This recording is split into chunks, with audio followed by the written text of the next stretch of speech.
आज की वीडियो में हम एक ऐसे लेंस के बारे में जानेंगे जिसके बारे में शायद ही आपने कभी सुना होगा। एक तो ये लेंस 400 mm की जबरदस्त टेली रेंज के साथ आता है। दूसरा, 400 mm का लेंस होने के बाद भी ये एक अत्यधिक कॉम्पैक्ट और छोटा लेंस है। तीसरा, ये हर तरीके के कैमरा ब्रांड और मॉडल्स के लिए मार्केट में उपलब्ध है। और लास्ट में जो सबसे इंपॉर्टेंट इसका यूनिक पॉइंट है वो है इसका प्राइस। ये लेंस आप मात्र 24,000 रुपए में ले सकते हैं। सो दोस्तों, जिस लेंस की बात हम यहाँ कर रहे हैं वो है तोकीना का SZX सुपर 400 mm। ये हुआ कि अगर आप इसको फुल फ्रेम कैमरा पे लगाते हैं तो आपको 400 mm तक का जूम रेंज या टेली रेंज मिलेगा। लेकिन वहीं अगर आप इस लेंस को किसी ऐसे कैमरा में लगाते हैं जिसमें APS-C सेंसर आता है, जैसे कि मेरा A6400, तो इसमें ये लेंस आपको 600 mm तक की टेलीफोटो रेंज देता है, जो कि बहुत ही जबरदस्त टेलीफोटो रेंज है। और जैसा कि मैंने बताया कि ये सिर्फ मात्र 24,000 रुपए में उपलब्ध है, तो मेरे ख्याल से ये एकमात्र ऐसा लेंस होगा जो आपको 400 mm तक की रेंज दे रहा है और इस प्राइस रेंज में उपलब्ध है।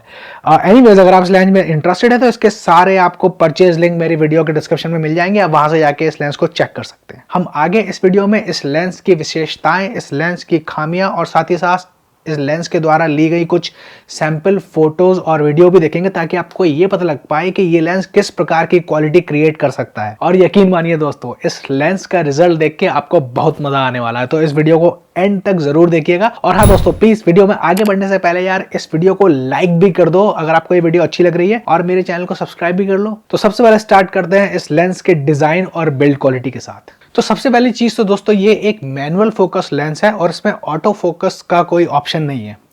अगर हम इसकी बिल्ड क्वालिटी की बात करें तो ये पूरा लेंस मेटल का है, मतलब इसकी बॉडी पूरी मेटल की है। और बॉडी नहीं, अगर आप इसका जो हुड आता है उसकी बात करें तो वो भी पूरी मेटल की है, जो ये दर्शाता है कि इसकी जो बिल्ड क्वालिटी है वो एकदम बेहतरीन तरीके की है। अगर हम इसकी वेट की बात करें तो ये लेंस का जो टोटल वेट है वो 340 ग्राम है बिना माउंट के। और अगर आप इस लेंस के साथ किसी प्रकार का फिल्टर यूज करना चाहते हैं, जैसे कि CPL फिल्टर या फिर ND फिल्टर, तो इसका जो फिल्टर साइज है वो 67 mm यानी कि 67 mm का आपको फिल्टर साइज देखने को मिल जाता है। अब दोस्तों, अगर आप इस लेंस को ध्यान से देखें तो ये लेंस बाकी के लेंसों से बहुत ज्यादा अलग दिखता है, और उसके दो कारण हैं। एक तो इस लेंस का फ्रंट एलिमेंट, और दूसरा इस लेंस का जो बैक माउंट है वो। मेरे ख्याल से आप सब लोगों ने हबल टेलीस्कोप के बारे में तो सुना ही होगा, जो यानी स्पेस में है और जो हमको दूर से दूसरे ग्रहों और तारों की फोटो खींच के भेजती है। अगर आप इस लेंस का डिजाइन सामने से देखें तो ये एकदम उसी तरीके का लगता है, और लगना भी चाहिए, क्योंकि इसका जो पूरा डिजाइन का सिस्टम है, जो स्ट्रक्चर है, वो एकदम हबल टेलीस्कोप से इंस्पायर होके बनाया गया है। और इसके इसी मैकेनिज्म की वजह से ये लेंस आपको 400 mm की जूम रेंज दे पा रहा है, वो भी इस कॉम्पैक्ट बॉडी में। अब अगर बैक की बात करें तो इसका बैक बहुत ही यूनिक है, और ये माउंट है बेसिकली। और ये माउंट आप कुछ इस तरीके से करके इसको अनस्क्रू कर सकते हैं, जो लेंस की बॉडी से पूरा अलग हो जाता है।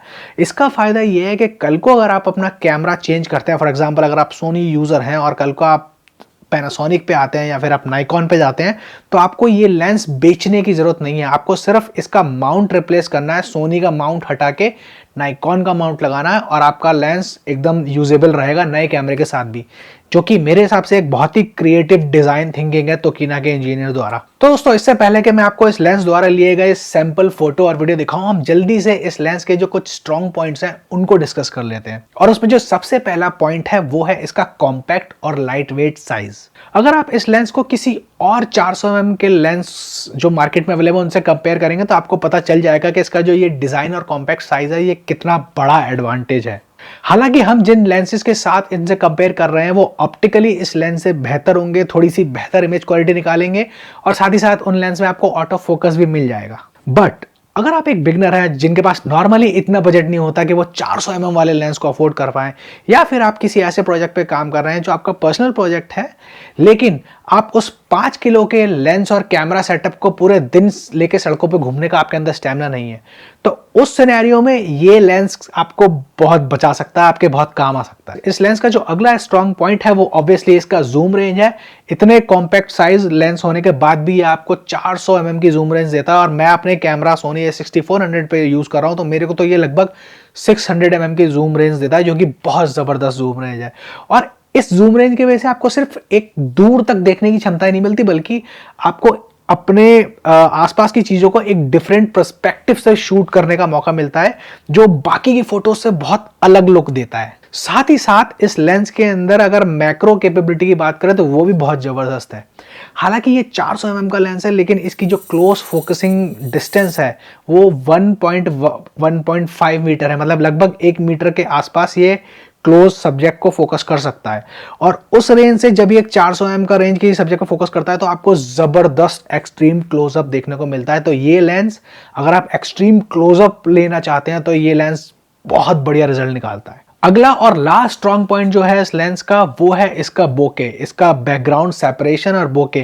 क्योंकि ये 400 mm का लेंस है तो ये बहुत जबरदस्त बैकग्राउंड सेपरेशन देता है अपने सब्जेक्ट के साथ, लेकिन इसके जो बोके आते हैं वो बहुत डिफरेंट आता है। आपने बाजार में जितने भी लेंस देखे होंगे उनका जो बोके आएगा उससे इसका जो होगा कंपेयर करेंगे तो काफी डिफरेंट लगेगा। तो चलिए दोस्तों, अब जल्दी से आपको इस लेंस के द्वारा ली गई सैंपल फोटो और वीडियो दिखा देता हूं ताकि आपको पता लग जाए कि मैं जो बोल रहा हूं वो एक्चुअली मतलब उसमें कितनी सच्चाई है। लेकिन इस वीडियो को छोड़ के मत जाइएगा, क्योंकि इसके बाद हम इस लेंस की वीकनेस की बात करेंगे और उन वीकनेस को जाने बगैर अगर आपने इस लेंस में इन्वेस्ट कर दिया तो आपके सारे पैसे बर्बाद हो जाएंगे। तो प्लीज इस वीडियो में बने रहिएगा।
Okay, we are back.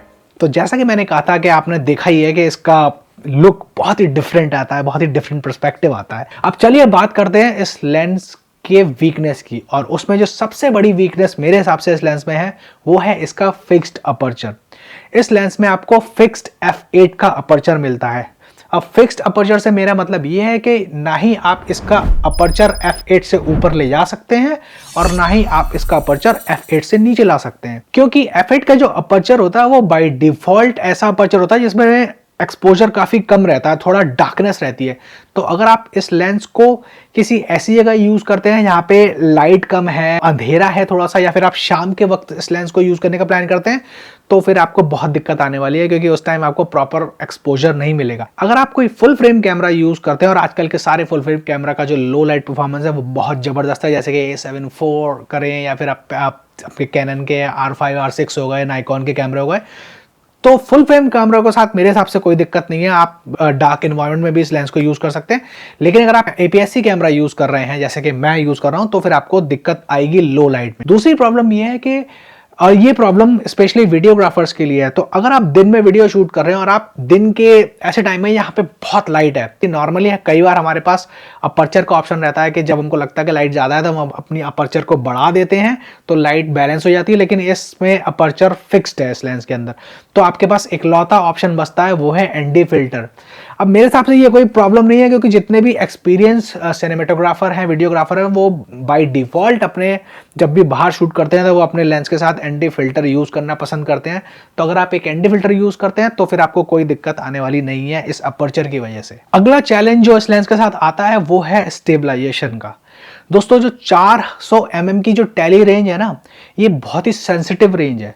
मतलब इस रेंज में अगर आप कैमरे को हल्का सा भी मूव करोगे ना, हल्का सा मूव, जो आपको भी नहीं पता लगेगा कि आप मूव कर रहे हो, वो भी आपको अपनी स्क्रीन पे दिखाई दे जाएगा कि आपका कैमरा बहुत हिल रहा है। तो स्टेबलाइजेशन का बहुत प्रॉब्लम है।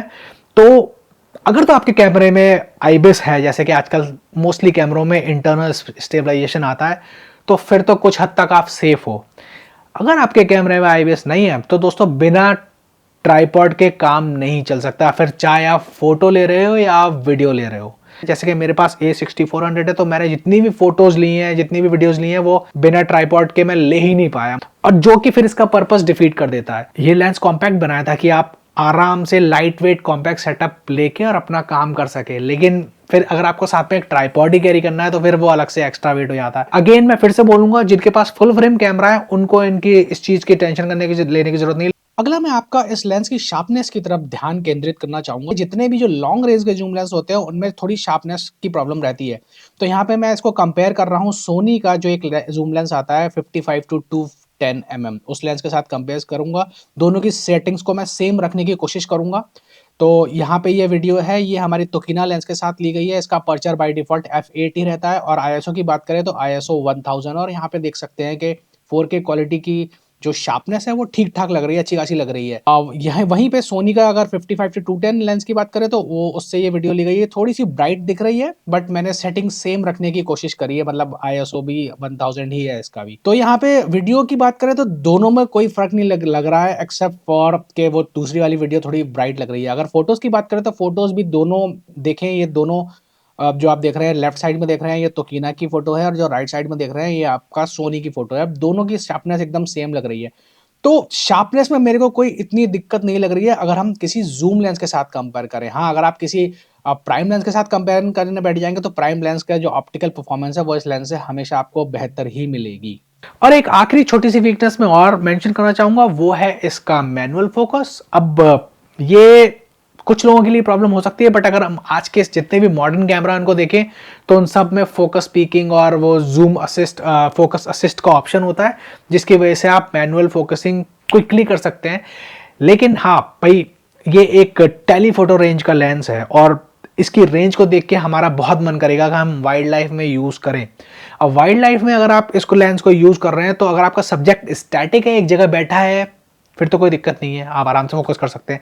लेकिन अगर आप इसके साथ किसी मूवमेंट वाले सब्जेक्ट को ट्रैक करने की कोशिश करेंगे तो वो बहुत दिक्कत, मतलब बहुत प्रॉब्लम आएगी। ऐसा नहीं है कि नहीं हो सकता, लेकिन मतलब बहुत ही इनकन्वीनियंस हो गया, आप नहीं कर पाओगे इस लेंस के साथ, मैनुअल फोकस के साथ।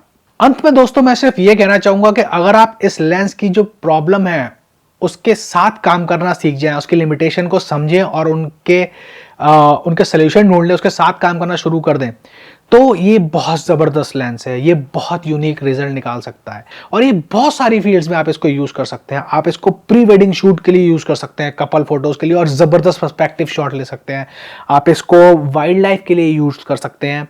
आप इसको स्ट्रीट फोटोग्राफी के लिए बहुत बढ़िया लेंस रहेगा। आप सब्जेक्ट को बिना डिस्ट्रैक्ट करें आप काफ़ी दूर से अपने सब्जेक्ट को शूट यूज़ कर सकते हैं इस लेंस के थ्रू, और उसको किसी को पता नहीं चलेगा कि आप इनको फोटोज़ ले रहे हैं। और साथ ही साथ ये लेंस एस्ट्रो फोटोग्राफी के लिए भी बहुत बढ़िया, कि अगर आपको मून के शॉट लेने हैं एक्सट्रीम क्लोजअप वाले, तो उन सब कामों के लिए यही रेंज चाहिए होती है। तो ये सारी खूबियां अगर आप किसी एक लेंस में ढूंढने जाए मार्केट में, तो मेरे को नहीं लगता कि आपको 24,000 की रेंज के अंदर में कोई ऐसा लेंस मिलेगा जो आपको ये सारे फीचर एक साथ एक ही लेंस के अंदर देता हो।